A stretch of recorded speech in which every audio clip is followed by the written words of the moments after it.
Well, India was gripped with IPL excitement, so Indian Premier League excitement, but in the midst of all the drama of the final day that wasn't on Sunday, there was another Premier League's final day that actually had concluded, although it was one that was, truth be told, not as, let's say, dramatic as it has been in recent years, because the top 4 spots were sorted. The only noteworthy thing was Leicester City unfortunately getting relegated. The winners were already crowned. You didn't, unlike the IPL, have to wait for 3 days for the winners to be crowned. But yes, so the Premier League is concluded, and we thought, Harshit and me were obviously following that match, all those matches happening that day. We actually could see all of that because there was nothing happening in Ahmedabad. Exactly. Ahmedabad was just giving you rain. Yeah. Good thing with football is even if it rains, you can still be playing. Yeah. So we were following that and we said, okay, let's do a little bit of a look back, see how it is the so-called big teams have done, the top 4 teams or top 4 finished this year, as well as a few clubs who unfortunately or otherwise did not finish in the top 4. So we're starting, of course, with, well, how can we leave out the champions, Manchester City, the blue side of Manchester. The blue side of Manchester, which has made it almost a habit of keeping the Premier League title, 3 years on the trot now. And when you look back at the season, there's really, not a lot that you can really talk about Manchester City. They had that one missing block, you could say, last year, and even then they managed to excel in the Champions League to a very good extent. They won the Premier League without having an out-and-out striker. They made do with a Kevin De Bruyne. This season, once they signed Haaland, things were only going to go upwards, and that's exactly the kind of season they've had. They're in the running for a treble. They've already sealed the Premier League title.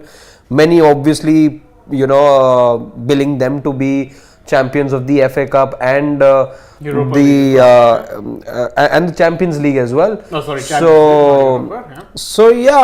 Again, they've been just the most complete side. As much as I hate saying it, they've been the best side by a stretch as far as this Premier League season is concerned. Of course, things will change in this transfer window, but even then, given the foundation of this Manchester City team and looking back at their season as well, there were only hits, I would say. There were a few slip-ups. There weren't any misses per se. The only miss, I would say, would be Cancelo, perhaps, who they're not willing missing to... who they're not missing at all, and they're ready to let go of him as well. There's a 70 million odd trigger clause also that, I feel that they're trying to trigger, though you understand that Bayern will not be paying that much for a defender. They've historically not done that. But even then, that's the only... By the way, Cancelo has a Premier League and a Bundesliga medal at the same time. So talk about having some good luck. I know. How does that work out for you? In fact, a funny story, Pierre-Emerick Aubameyang, despite barely featuring at all for Chelsea, has a Barcelona La Liga win. Some 8 minutes or something he played, and that's it. 8 minutes. 8 minutes can change a lot of things. But your thoughts about Manchester City? I mean, see, the only thing that really, I remember early in the season, they started slow. Even though Haaland started like a train on fire, but they were slow starters. They had a few games where they probably were looking vulnerable, and that's why going into the World Cup, going into Christmas, coming into the new year, Arsenal were 8 points ahead. Even if you take into account that game in hand, 5 points, a lead is normally good enough to seal it with at least a game to go. Instead, what happened was that Arsenal got Man City, in the sense that they ended up not only conceding the lead, but losing out on the title with 2 game weeks to play. 2 game weeks to play. That says as much about Arsenal, unfortunately, and we'll get to them in a wee bit. But I think City were just, when they found that level, they just didn't let up. When the crunch time hit, that was it. They were just... See, that's the thing with, and that's the difference between, let's say, a Man City and an Arsenal at the moment. It's not just about the players you have, it's also about the mentality. And in these crunch situations, what happens with good teams is that's exactly when they start to fire on all cylinders. It boils down to personal character, it boils down to the mentality of the team, and more often than not, in these situations, it's the mentality which ends up being the difference maker. We saw it with Real Madrid last year, and we saw it this year as well. That one defeat was enough to trigger a series of defeats. Then let's say for Arsenal, I think if I'm not wrong, of the last 5 Premier League matches that they played this season, they lost 3 of them. certainly 2 I remember. So that gives you an essence of how different and how far ahead, let's say, a Man City always was. And over the last few years, what's really helped them with Pep Guardiola coming in has been the fact that they have that winning mentality now ingrained. Exactly. So they're not going to give up. We saw that against Aston Villa as well in last year's season ender, which was played at the Etihad. Then this year as well, you were facing somebody like a Real Madrid, a 2-leg tie. Even then, you always kept believing in yourself, and ultimately ended up being crowned champions much before you thought you would be. Exactly. Most people were thinking, going into, let's say, the last 2 weeks was when you'd see things get really tight. But last 2 weeks, the title was done. It was done. And again, I think City were definitely not perfect, but they found the right leg or the right gear when it mattered and then just stayed there. Yeah. Which unfortunately cannot be said about their closest title rivals. Because with Arsenal it was the opposite. They were so good throughout. Just before we move into Arsenal, the one point about City that I liked seeing this year was, and we know that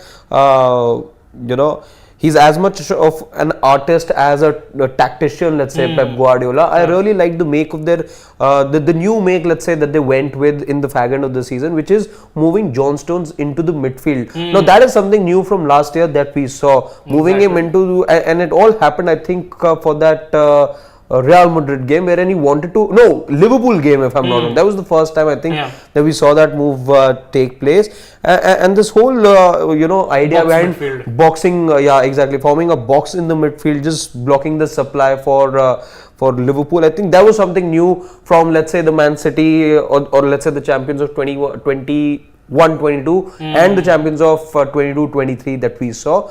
So that was good, something on the tactical front, let's say, something worth appreciating, because otherwise we knew once Haaland was there, we knew the machinery was well in place anyway.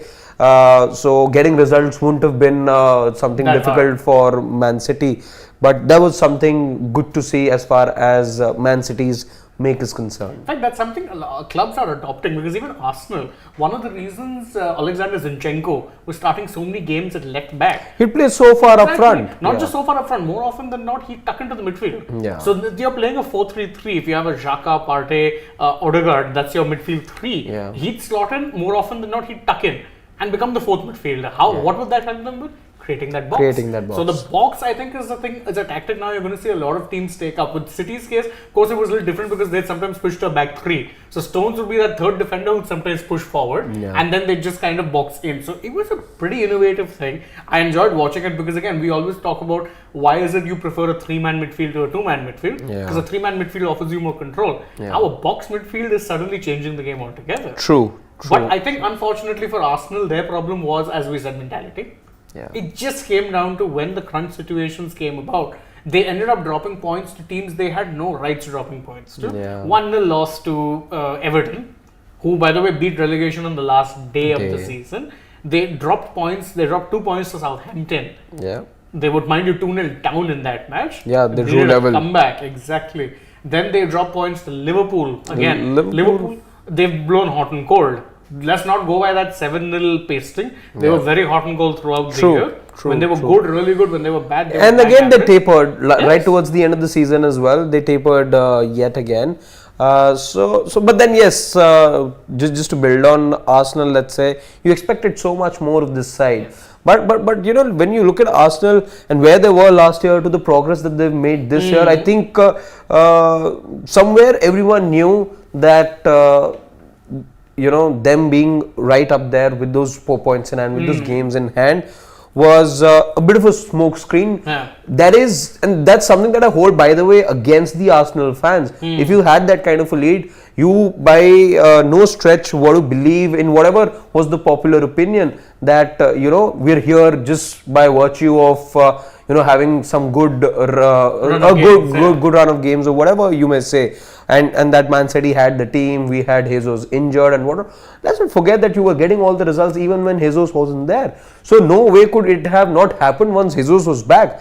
This was all down to Arsenal's mentality, and that's where I think they lost the league. Yes, even if they knew and they were taking into account that game against City, which was to be played at the Etihad, even then they would have had a 3-point lead, if I'm Or a not wrong, 2-point lead or as a well, 2-point lead.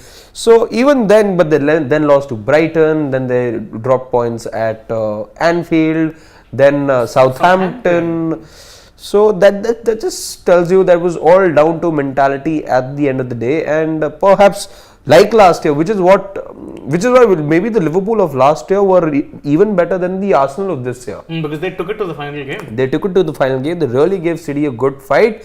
But Arsenal, yes, progress definitely. Definitely, they've made some good progress. They didn't even make the Champions League places last year. They assured themselves of that good 5 weeks before the season ended. So there is progress. There is a little bit of belief as well. And hopefully they can only build on from there this season with a 200 million transfer budget that they seem to have. Maybe they will have the resources and the backing as well to build where they left off. Yeah, and I think the key with them is they need experience. We keep talking about them being the youngest side in the Premier League. I think the average age was just about 24. 23, 24. And that's great. But the problem is, again, the old adage really does hold true. Sometimes you win nothing with kids. Not in a league as competitive as the Premier League. You just can't. And really, because it showed how bad their depth was, that they needed one injury to Saliba, which I think really derailed their season. William Saliba was the key injury because you're right, without Jesus, they were able to manage. They got goals from elsewhere. Ketia stepped up. Yeah. He stepped up. Odegaard was stepping up with goals. Martinelli, Saka. So you were getting goals. You're right. So they had goals. Their problem was their defense kind of tapered off once. What's his name? Saliba ended up, dropping off unfit. That was a problem. But even then, you could have taken it a little deeper, let's say, to use the terminology MS Dhoni fans would be very popular with. So, I think that was definitely something they could have done. But I think, they've definitely made a lot of progress. Definitely made a lot of progress. But speaking of progress, Manchester United, first season under Erik ten Hag, 1 trophy in the bag, 3rd position, locked and loaded. Potentially maybe a 2nd trophy coming. At least you made a final. So that's good progress as well if I'm Manchester United. I'm very pleased with what I've seen from Erik ten Hag and this Manchester United side over the last 10 odd months. Because the way things ended last year under Solskjaer, after let's say Solskjaer, you had that old Rangnick coming in. Then there's so much happening, let's say, at Old Trafford last year. So it wasn't really the best sort of a setting to begin your season with. Yes, of course, Ten Hag got the backing right up front. The fans sort of backed him. Let's not forget, but Man United hadn't won a single game. Going to that Liverpool game, which was that first win that that Manchester United got against Liverpool, was the first win. You'd lost 4-0 to Brentford, and you really were praying then that, let's just hope it's not another horrible season.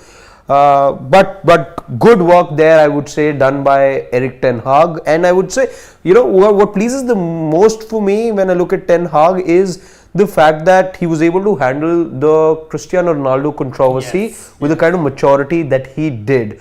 Even I think as of yesterday, he took on a few questions with regards to Ronaldo, and that's where he said, yes, of course, there were difficulties working with him, but the one thing that he really admired about Ronaldo, and something that he's passed on as well to this young lot, is his mentality. And yes, you were paying a lot of bucks to Cristiano Ronaldo just for that mentality to be there in the dressing room. But having said that, he's really done some good work. It reflects in the way the team's conducting itself on the field. United still look porous at times, I would say, as far as the midfield and the back line is concerned. Just like Arsenal, with Arsenal, there are goals that can come in, if not from the centre forward, the others playing right behind him. I look at United the same way. There are goals coming in from Fernandes, Sancho off late, gave you that assist, gave you that Rashford, goal also. Rashford, of course, if that is to say that Rashford isn't the man up front. If United, let's say, going forward, can get a couple of these transfers in place, maybe a centre back, maybe somebody else in the midfield as well, somebody who can make this midfield and this defensive line a little more watertight, I think United would be very well challenging for the title next year. but good progress when you look at how things ended last year. For it to have happened, let's say in about 10 months time, the whole mentality shift, I think those are some of the key blocks that United managed to tick. And of course, let's not forget they have a chance of making a huge statement at Wembley on Saturday. I mean, if you deny City a treble, yes, very, very big statement. Really. But I think the biggest thing Ten Hag has done more than anything else is mitigate or rather manage the challenges off field. He's had to deal with a club that is seeing fan protest against the ownership. He had the Cristiano Ronaldo saga dumped on his lap without asking for it.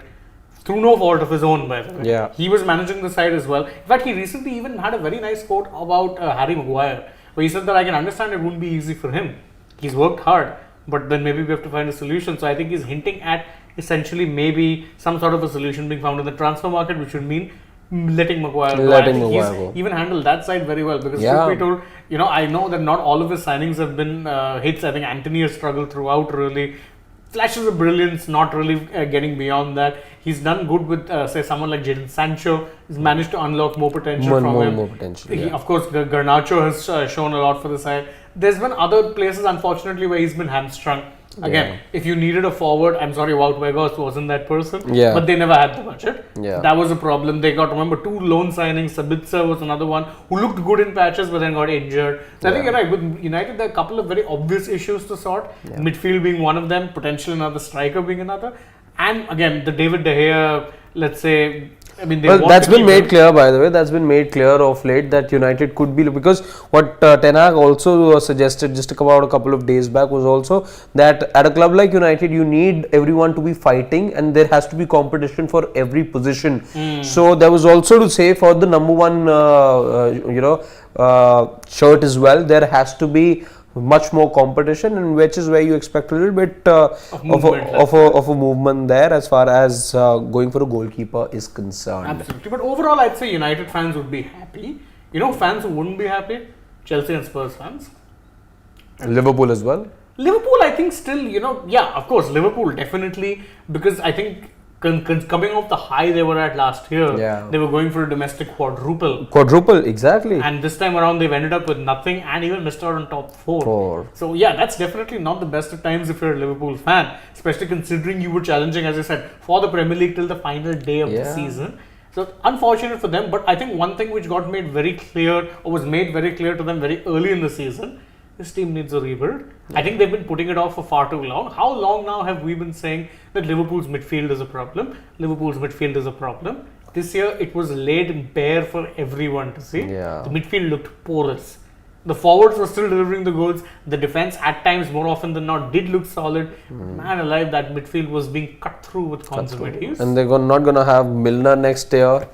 I think he's on his way out. Milner's on his way out. Oxlade-Chamberlain's on his way out. But they are bringing in even Naby Keita, by the way, is on Naby Keita, So I think he'd probably be ranked as one of the more... Fabinho's going to stay. Fabinho will stay. Henderson will stay. I think Henderson will definitely become more of a squad player. They are looking at midfield targets. Alexis McAllister is one of them. From Brighton. And there are a couple of other players that and Nkunku also could be joining them. Nkunku is going to Chelsea most likely. Most likely Chelsea? Alright. They did show some Nkunku, the forward, right? Leipzig, Chelsea bound. All right. The man himself confirmed it. But speaking of Liverpool, it's been a drastic turnaround from last year when you look at them. Like you said, just so much going right until the last 30 minutes of the Premier League season, I would say, to missing out on so much this year. Getting out in league competitions as well early. In the initial stages. Lots that didn't go that way. I would say, the fact that Virgil van Dijk's form also fell drastically. I remember a couple of times, and including the game that was played at Old Trafford, I remember, though he was rooted to the ground, it allowed Sancho to, look for that bottom corner and slot the ball in. It happened a couple of times where he didn't get his movement right. With Trent, he's always pushing too far up front for him to do any sort of tracking back.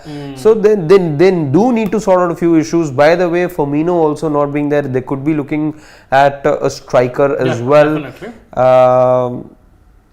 So you do expect Liverpool to be active in the transfer market.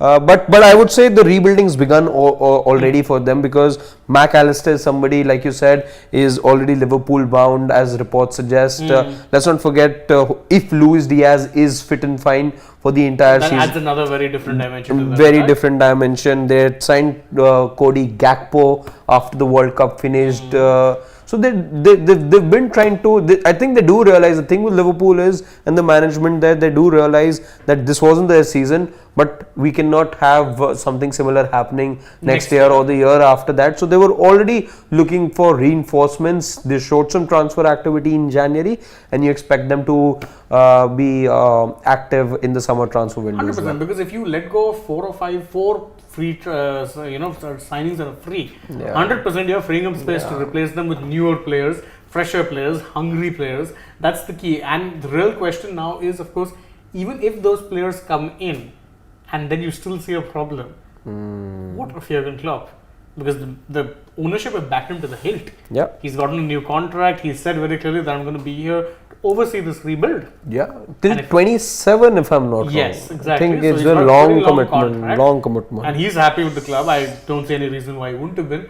But again, I think if they back him and he still doesn't deliver, then it raises a lot of very tough questions. Yeah, because see, the backing, as far as the transfer window backing is concerned, I think he has the backing of the fans as well. But I think he needs to have a good start to the season next year for him to really ensure that none of this sort of tapers, so that the board continues to back him. Yeah. Yes, the board sort of is very thankful to him for whatever rebuilding and for whatever he's done over the last 7 years that he's spent at the club. But no manager gets an endless rope. Let's be honest about it. It's a professional world at the end of the day, and important that Liverpool get certain things in place, which is, of course, to start with, to get their best 11 in place at the moment. They've really not been able to replace Mane as well on the left, so they'll be looking at these signings that they've made to deliver over the next couple of months, so that at least they start the season on a much better note than they did last year. Yeah, because I think with the kind of start they had last year, they were always playing catch up. Yeah. People thought, oh, maybe they can do what they did in, say, the 2021 season, where they kind of had a poor start, then rebounded to make the top four. But this year, it always looked like it was going to be a, much taller task, and that's how it proved. But yeah, they're going to start with a fresh slate. I think the other clubs are definitely going to be starting with a cleaner slate. Spurs being one of them, I think. Yes. Speaking of London clubs, them and Chelsea both ended up having really, really poor seasons. Chelsea more so. But let's talk about Spurs first. With them, everything seemed set up for them to do well. Yeah. They had, backed Antonio Conte to the hilt in the transfer market. Backed him very clearly, gave him the kind of players he wanted. Then things kept deteriorating. He had that wonderful press conference where he just burned every bridge possible, burnt it to shreds. Yeah, with the fans, with the players, with everyone, with the board. And now they're still looking for a successor. Yeah. They are still looking for a successor. And you know why that's scary? Because before they appointed Conte, the season prior, where this was the first full season Conte had, when they got Nuno Espirito Santo, it took them about 72 days to replace him. And the minute he walked through that door, everyone knew this guy had literally no credibility, because they had tried for at least 5-6 managers before him. And that's not a good look. It's not exactly. Right now, I think Spurs are, they're in a very dark spot, I would say. And you feel for the players. Because the comments that have been made, let's say, I think Santo didn't say that much, but you look at the comments that were made by Jose Mourinho. Conte and Mourinho both went exactly what Mourinho said. That gives you an essence of what exactly is happening behind the scenes, and it doesn't make for a good reading at all, because whenever a club's changing manager too soon, it doesn't speak very highly of the board and the management there. And in all of this, when you look at the players that are there at the club as well, of what's been said about the mentality of the players, that makes it even worse. Now, when you put together all of that and then you see where the club's finished this year, then you really, as a manager, you don't probably want to be joining that club, because there is nothing. It's in an utter mess, and there's nothing lucrative about it. The one thing, ironically, that's very lucrative about it, getting a chance to work with someone like Harry Kane, even might very well be a thing of the past soon. Yeah. He has 1 year left on his Yes, deal. yes. Doesn't look like he's going to extend it. So he's either out of the door this summer or the next summer. Which summer is it going to be? Either way, it's not Daniel a good Levy time. has to decide that. Yeah, Daniel Levy will be the one deciding it, because I remember in 2021 when Kane very publicly pushed for a move. Levy said, no, you're on contract for 3 more years. Yeah. So Kane said, no problem, I'll see out the rest of I'll the contract. see out the then." contract. And yeah. it doesn't seem like, considering the chaos the club has been in, he's the second highest goal scorer in the history of the Premier League right now. But unfortunately, he's never won a single trophy at senior level. Not one. And surely, if I were him, I'd be looking for a move too. He has the ability. He's someone who could walk into pretty much any side and make them better seamlessly. Yeah. But the club just aren't giving him the tools, whether that be with poor managerial replacements, whether that be with not investing enough in the squad when was necessary. Because again, we'll come back to the not investing part in just a bit, because it ties into the final club we're talking about. But again, with Spurs, they have a lot of time. They've had a lot of, time to get things right. Unfortunately, they haven't been able to. When they were supposed to invest, they didn't. They backed managers like Mourinho and Conte and weren't able to get results. Yeah. Now it's a case of who's left. Nagelsmann is pretty much turned down the chance. I don't think someone like a Luis Enrique will join. He wants to be at a club where he'll get instant success. Who is going to be the next manager? We don't even know that. And whoever the next manager will be has the Harry Kane conundrum to deal with. Yeah. Not an ideal situation. Not an ideal situation at all. Right now, I'm not even sure, as Spurs, let's say, what is it that I can say or do to attract top managers right now? Because I know for a fact that the Harry Kane situation isn't resolved. I don't quite know how much, am I willing to shed, let's say, in the transfer window to give my, give the incoming manager that confidence that, listen, okay, the squad, it might not look the best at the moment, but here are the funds, you go ahead, I back you. But again, with this management, with whatever it's done to managers and the kind, see, with Conte, I would say he's had frequent run-ins with the management, so he's part of the problem. He is part of the problem. Again, I can tell you that even when he was at Chelsea, yes. he was forever butting heads with the management. Yeah. So it's partly him as well. It's just him. So, but then, with Spurs, it doesn't look like, it'll take some time for this whole situation to be resolved, because there's just so much happening. Not everything can be resolved, let's say, in a space of 2 months, because let's not forget, in about 9 weeks' time, you have the Premier League restarting. Exactly. You'll have pre-season in a month's time, and Yes. then the Premier League starts again.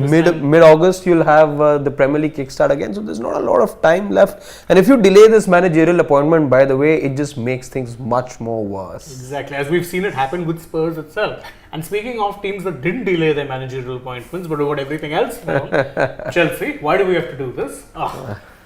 This is one season. I thought previously that the 2015-16 season, when Chelsea won the league the year prior and then ended up finishing 8th, would have been the worst season that I ever got to witness as a Chelsea fan. Then this season was like, hold my cold drink. Because it's like, oh my god, new ownership, comes in, sacks the manager, brings in a new manager, then sacks that manager, then brings in an interim who very nearly got Everton relegated and who very nearly got Chelsea relegated. Jesus, I mean, talk about hot messes. On top of that, then spent about 600 million on new players. True. To the point where you now have nearly 40 first team players. So there's so much that Chelsea need to do to get right. But at least one good thing they did, they got a manager. They have a manager, And yes. Mauricio Pochettino can be that person who can at least say this time that, okay, I know the club are in a mess. I can be that unifying factor, because one of the reasons the club was in a mess was because you didn't have that manager. Potter was clearly out of his depth. Frank Lampard knew he was here as an interim and as an interim only. But the thing with that happened both Tuchel and also with Tuchel and Potter, both I would say, both were given the funds, by the way, but as counterintuitive as it would have been, both weren't given the time. Yeah. With Tuchel, I still kind of understand, because there was a falling out. Once there's a falling out with the top level management, they're not doing much to save your job. Yeah. A lot of things which he said and did both in public and in private went against him. With Potter though, I think they were a little too aggressive in terms of, and by the way, they gave Potter about a 7-year deal. Yeah. And they had to sack him 7 months later. So they paid him a pretty hefty severance. And that's why Pochettino's deal is only 2 years with an option for a third. Yeah. So they've kind of smartened up and said that if we have to sack managers, if we have to pay them severance, Yeah. you don't want to be paying them severances for 70. And by the way, this is inside info. The only reason there was no haggling with Potter was because he agreed to take a severance less than what he was owed. So imagine if we had to be paying him a severance for 6 years. 6 years. Madness. But even at Chelsea, there's so much mess to sort. You need to trim the fat. You need to bring in maybe 3-4 new players. There's a lot of dead wood as well. Yeah, there's so many players who are just waiting to leave. I'm sorry, but a lot of them are. And they sleepwalk their way through the season. That is why the situation of the club became what it was. The players who were trying, to be fair, they either came in too late or they were the ones who were kind of saddled with having to carry the squad. And that just doesn't work. Because if you have a squad full of 700 million worth of players and you're underperforming, then definitely A, you have a bloated squad, B, you don't have the right manager, and C, there's serious messes that need to be cleaned at the top level. Top level messes are being cleaned up. They're trying to appoint people, new people. Because again, I think I'll give the owners a little bit of slack in the sense that when they took over, whoever were the top level people at Chelsea all left. All left, yeah. So you had to pretty much build a new team from scratch. True. We're actually live right now. Oh, great. Yeah. So give us 5 minutes, we'll be ready. Yeah. So what happened then was you had to bring in all these new people. Then on top of that, have an owner who's like a kid in a candy store.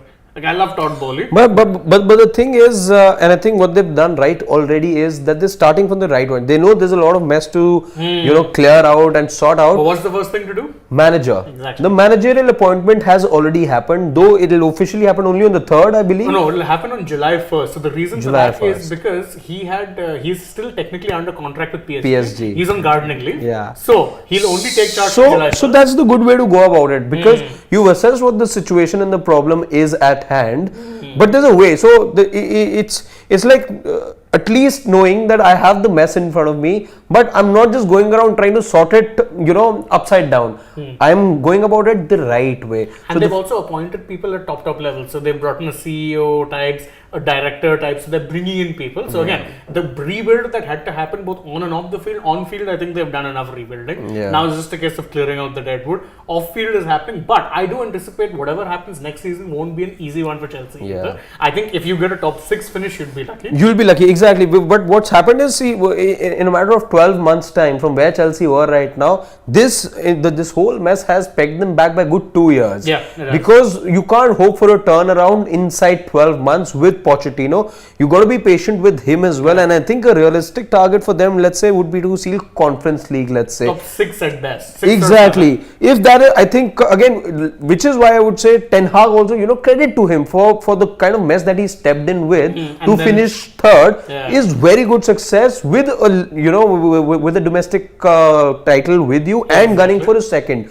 So if Pochettino can do something like that, very difficult, very difficult, because it still is a bigger mess than what Ten Hag stepped into. Definitely. So Chelsea will have to be very pragmatic over here. And patient. Two things that have never done well. Actually, pragmatism does. Patience, on the other hand, I never remember Chelsea being. But let's see, new ownership, new days. Yes. But among all of this, there's one club we ended up missing out on. Newcastle United. Oh my goodness. How big is their eyes, man? And bear in mind, I don't think they've spent anything close to what, say, a team like City did earlier. No way. They've had some very smart signings. The likes of, say, Bruno Gomes, love that. Gomes, who, by the way, now Barcelona have interest in. Good luck getting them from, I mean, oh my god, that's a Saudi-backed club. Yeah. You're not going to get him on a free. Yeah. Any which way. That, I think the improvement that's Isak was brilliant. The kind of improvement a player like Joelinton showed. Yeah.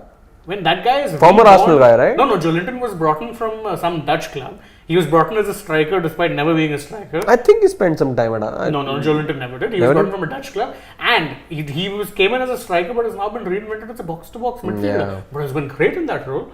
Great, you can't even take anything else. The guy's been phenomenal. And even the management that Eddie Howe has done, I think 4th for them this year was an overachievement. Massive scale. You never thought, just after the news came of the takeover, they'd be able to mount something like this. Season and a half.